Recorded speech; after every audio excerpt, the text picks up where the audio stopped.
How you doing, everyone? I'm Lekan Olawoye, and today I wanted to have a conversation with Black tech professionals and with companies, right? Tech companies. It's been a difficult few days for Black professionals. Frankly, it's been a difficult few months. It's been difficult because not only are we fighting the war of this virus, COVID, but we're also fighting this virus of racism, inequality, systemic racism, and privilege, unearned privilege. And with the hundreds of Black tech professionals that I've spoken to over the last few days, I'm feeling the weight of the community. I don't hold, it's not mine to hold, I know, but as a Black man myself, I feel it. I feel it because these professionals may not be the ones that are on the picket lines. They may not. Some are. But these professionals may not be in on the picket lines and having, space to even vent. They're holding it by themselves with their families in their homes, isolated. And they're thinking about, even in their pain, what can I do? I want to tell you a few stories. There's a senior Black executive woman. And not only is she leading a global team, but she has to still deal with, white colleagues that are calling her the N-word in tech. Another man, he's in Chicago. His work, his 9-to-5 work, crushes it and does well. He's in sales. But he's gotten to a place in his career that he's taken a pause to look and say, now what? If my life every day is still at risk. Another Black man in Atlanta that I spoke to, he does front-end development. And he spoke to me about his hurt, that he came to North America for a better life. And yes, he's making great money, but he can't fully enjoy the lifestyle because, where he lives may not enable him to take out his 7-year-old daughter. That he cannot be himself fully. Now, to our allies, imagine that. This Monday morning, they're walking into the office, the virtual office, with that on their shoulders. With all of that on their shoulders. With a weekend full of, protests. And although they may not be part of that protest, they are isolated. They are feeling vulnerable because the issue still impacts them in a real way. And they are hurting. We are hurting. And this is what I'm seeing in the privileged position that I am in, that allies are beginning to have conversations. But I want to really ask you to be mindful of a few things. First, I'm seeing more and more, companies are putting out statements of condolences, of solidarity, and I think those things are amazing. And I want to say this, though. If you are putting out investments and you've not paused to invest in your staff, you're not doing it right.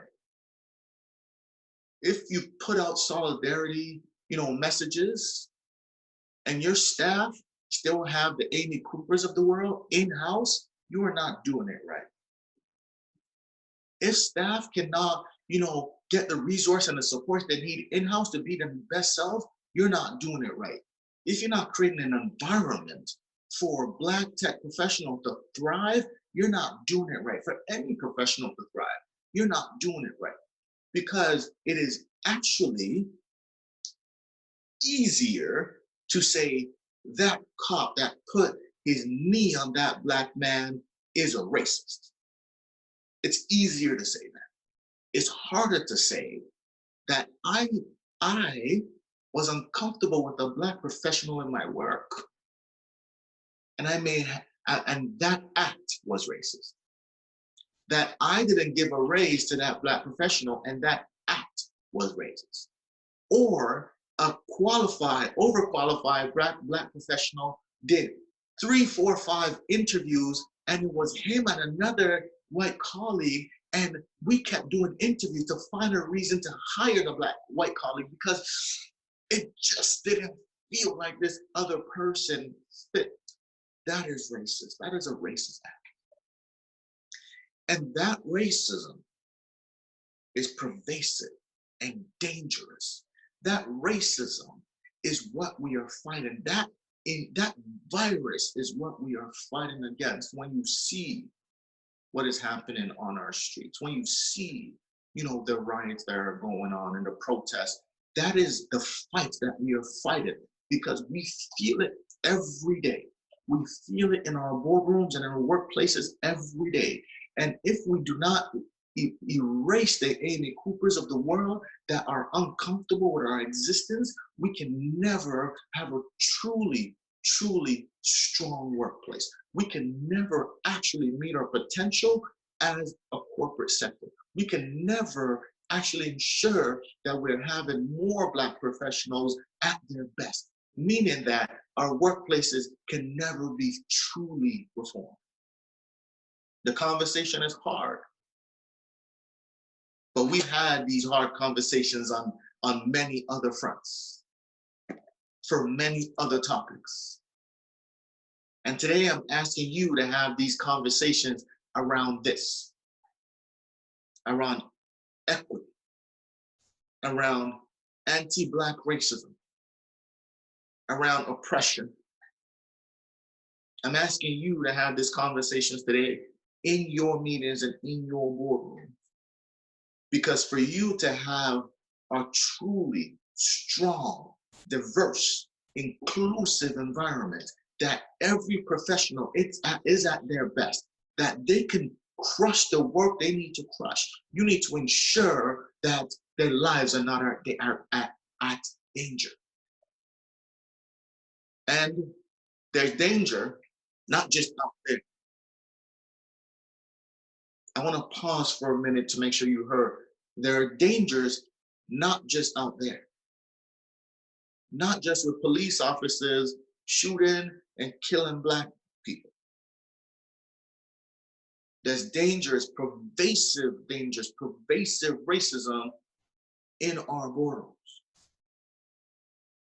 And if we do not act on that, if we simply donate, make a statement to and saying that we are, in solidarity of our Black professionals in our workplaces, and we do not deal with the Amy Coopers of the world in our workplaces, then violence is happening in our workplace every single day. And you are a perpetrator of that violence because you are part of it. I'm asking you today to let's rid ourselves of the Amy Coopers of the world in our spaces. I'm asking you today, not only to make statements, that is a good first step, but to put actions in place. I'm asking you today, anti-racism education in your corporation. I'm asking you today to ensure that you are not simply checking on a Black professional, say how you are doing, that you've self-reflected and you've figured out what you will do at a systemic level.